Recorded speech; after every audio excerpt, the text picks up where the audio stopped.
เจริญพรท่านสาธุชนทั้งหลายรายการธรรมทานจากวัดพุทธปัญญาเมืองพอมนารัฐแคลิฟอร์เนียประเทศสหรัฐอเมริกามาพบกับท่านผู้ฟังท่านผู้ชมอีกวาระหนึ่งรายการธรรมทานจากวัดพุทธปัญญานำสารธรรมสำคัญที่เกิดขึ้นที่คนสงสัยและเป็นเรื่องที่อยู่ในความสนใจมาพูดคุยกันมีเรื่องหนึ่งเกิดขึ้นมาหลายวันแล้วตั้งแต่9 มกราคมเป็นมติของพระสังฆราช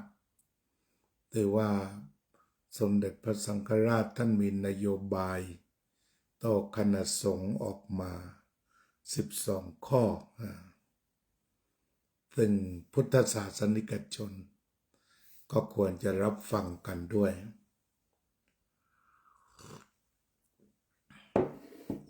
เจริญพรโยมสุนิตวงศ์สุเทพพุทธศาสนิกชนก็ควรจะได้ฟังกันไว้ว่าทิศทางการบริหารงานคณะสงฆ์ของสมเด็จพระสังฆราชเป็นไปอย่างไรเจริญพรโยมโซเฟียสุภาพร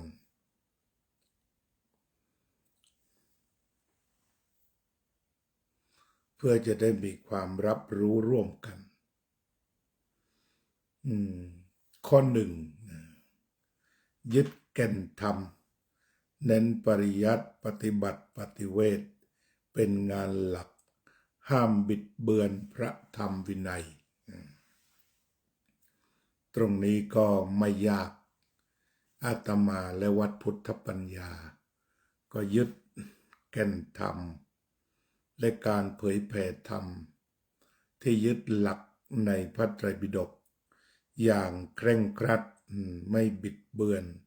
พระธรรมวินัยตามที่ปรากฏในพระไตรปิฎกการอธิบายเรื่องบางประเด็น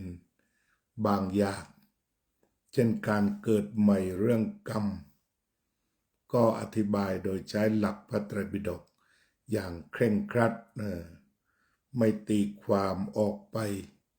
ไม่บิดเบือนพระธรรมวินัยตรงนี้เราก็ปฏิบัติได้ดี 2. คุมเข้มพุทธพาณิชย์ไสยศาสตร์ห้ามสร้างวัตถุมงคลเครื่องรางรูปเคารพพิธีกรรมที่ขัดต่อหลักศาสนาในเขตวัดตรงนี้ก็ไม่มีนอกจากต้นสีมหาโพธิ์แล้วก็มีพระพุทธรูปใต้ต้นไม้1 รูปก็ผ่านบังคับใช้พระธรรมวินัยเคร่งครัดลงโทษผู้กระทำผิดอย่างโปร่งใสรวดเร็วตรงนี้ก็ไม่มีใครทำผิดพระที่มาอยู่เรียบร้อยทั้งนั้นเลยต่อไปหรือกฎเกณฑ์แต่งตั้งเจ้าอาวาสปกครองเลือกดูผลงานก่อสร้างให้ดูที่การเคร่งครัดพระวินัยและงานเผยแผ่อันนี้ถ้าใช้เกณฑ์นี้อาตมาก็เข้าถึงอย่างยิ่งเพราะแต่ละวันนั้นเผยแผ่ธรรมหลายชั่วโมงทางสื่อทั้ง Facebook และ TikTok และที่วัดพุทธปัญญาก็ไม่ได้ทำอะไรนอกจากงานเผยแผ่มีแสดงธรรมทุกวันมีแสดงธรรมเป็นอาทิตย์การก่อสร้างก็ไม่ได้ก่อสร้างพอสร้างวัดเสร็จตามวัตถุประสงค์ของทางเทศบาลพหมู่นาก็หยุดเลยไม่มีการก่อสร้างสิ่งใดต่อมีเศษศาสนะพอใช้ศาลาน้อยก็ใช้อเนกประสงค์แบบระเบิดเทิดเทิงเรียกว่ามีนิดเดียวใช้อย่างหนักสวดมนต์เช้าสวดมนต์เย็นสวดมนต์บ่ายถวายเพลศาลาบำเพ็ญบุญโอ้เดี๋ยวต่อไป กลั่นกรองเข้มแข็งกรรมการคุ้มครองผู้สดาช่วยตรวจสอบประวัติก่อนเสนอแต่งตั้งอันนั้นเกี่ยวกับเรื่องตั้งเจ้าวาดก็ดีข้อ6สกรีนงานก่อนเข้ามส.ตั้งกลไกตรวจสอบอย่างละเอียดตรงนั้นก็เป็นเรื่องในระดับใหญ่ในระดับงานมหาเถรสมาคมเราก็คงจะไม่ได้เฉียดกรายเข้าไปต่อไปเรื่องปรับโครงสร้างคณะสงฆ์ลดตำแหน่งซ้ำซ้อนแบ่งเขตปกครองใหม่ให้สอดคล้องกับจำนวนพระและพื้นที่นิมนต์ทำไปได้เลยต่อไปปรับนิตยพัฒน์ทบทวนอัตราให้เหมาะสมกับภาระและสภาพเศรษฐกิจด้านตรงนี้ก็ตามสบายเถอะครับประเดชพระคุณแต่ว่าอยากจะขอเสนอเรื่องนิตยพัฒน์ถ้าปัจจัยมีเยอะปัจจัยที่มีอยู่มีเยอะแต่ละรูปก็ให้เสียภาษีช่วยญาติโยมกันไปบ้างฉันเริ่มกำแพงภาษีเหมือนญาติโยมนั่นแหละเริ่มที่50,000หรือ500,000แล้วแต่เหล่านี้ก็คือเก็บภาษีพระซะด้วยนะจึงจะเป็นการปรับให้ดีต่อไปปฏิรูปสำนักงานพุทธอันนั้นก็ว่ากันไปวางแผนระยะยาวทำแผนยุทธศาสตร์อันนั้นก็สุดแล้วแต่พระเดชพระคุณท่านเทคโนโลยีด้านการศึกษาเราก็ได้ทำอยู่เป็นประจำยกเครื่องการศึกษาเอาเถอะครับยกไปเลยครับที่สำคัญก็คือควรจะทำบาลีนักธรรมให้เข้มแข็งเรื่องของเงินแทนที่จะไปปรับนิตยพัฒน์ก็ไปปรับเงินไปถวายภัตตาหารเพลแก่ภิกษุสามเณรที่เรียนบาลีจะดีกว่า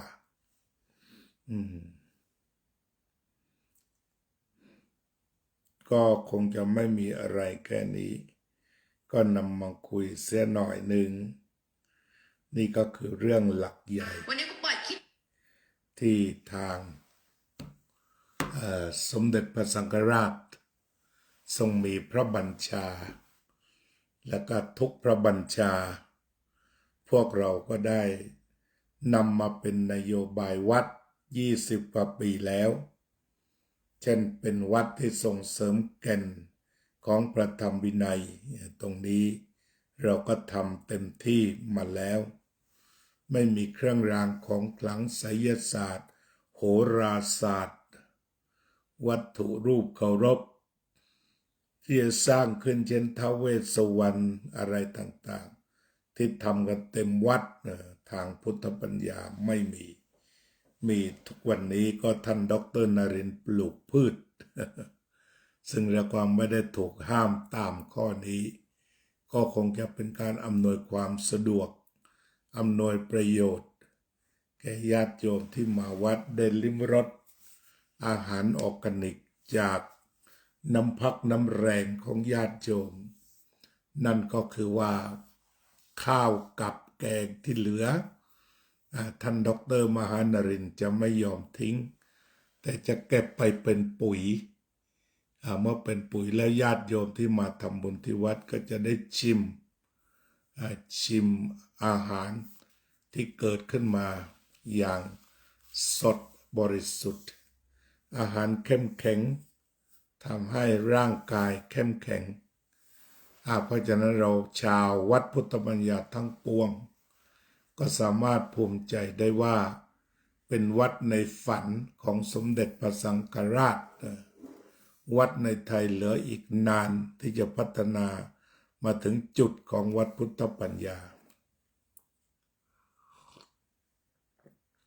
เพราะว่าบางอย่างเรื่องก่อสร้างกับวัตถุมงคลมันโยงกันเพราะว่าถ้าทำก่อสร้างแบบเป็น20-30 ล้านก็ต้องขายสินค้าหลักก็คือขายพระเครื่องนี่แหละพาไปทำประเด็นมันมีความโยงกันอยู่ตรงนี้แต่ทั้งงดการก่อสร้างอย่างที่ว่าไม่มีความนิยมในด้านการก่อสร้าง เรื่องวัตถุมงคลก็ลดความสำคัญลงไปด้วยเพราะว่าการต้องการเงินไม่มีจริงแค่สิ่งที่จะต้องเพิ่มและสมเด็จพระสังฆราชต้องรู้นั่นก็คือว่าการศึกษาพระบาลีอยู่ในฐานะลำบากที่สุดเรื่องสถานใจเมื่อวานนี้ที่ท่านรูปหนึ่งคือมาสอบปริญญาธรรม8 ประโยคได้วันเดียววันหลังมาไม่ได้อีกเพราะไม่มีปัจจัยประมาณ300 บาทหรืออะไรเนี่ยต่อครั้ง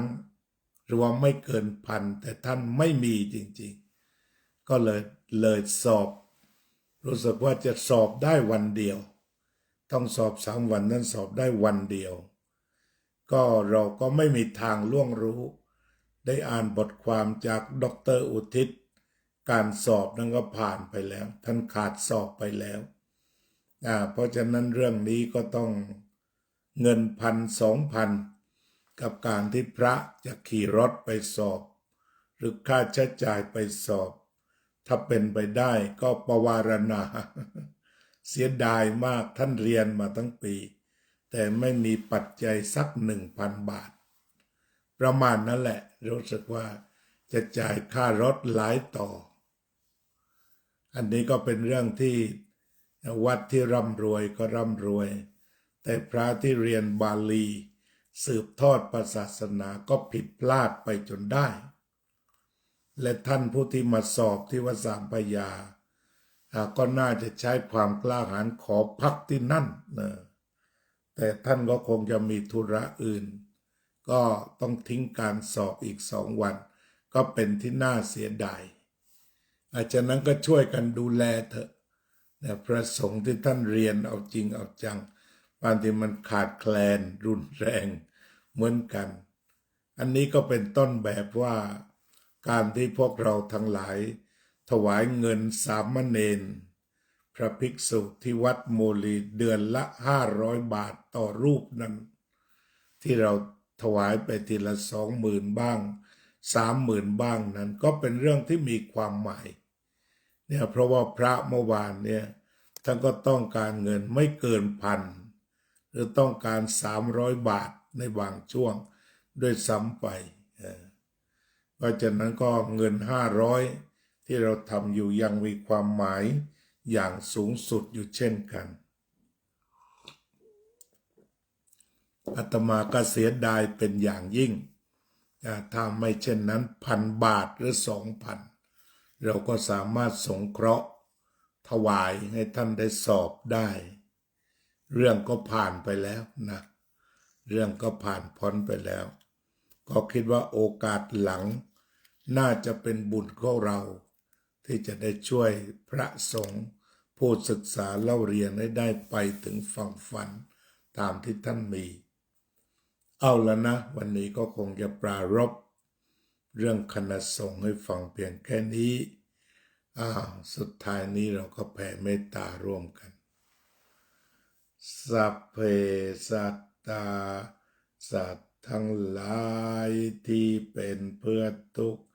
เกิดแก่เจ็บตายโดยการทั้งหมดทั้งสิ้นเวราโหนตุจงเป็นสุขเป็นสุดเถิดอย่าได้มีเวรแก่กันและกันเลยอภัยาปัชชาโหนตุจงเป็นสุขเป็นสุขเถิด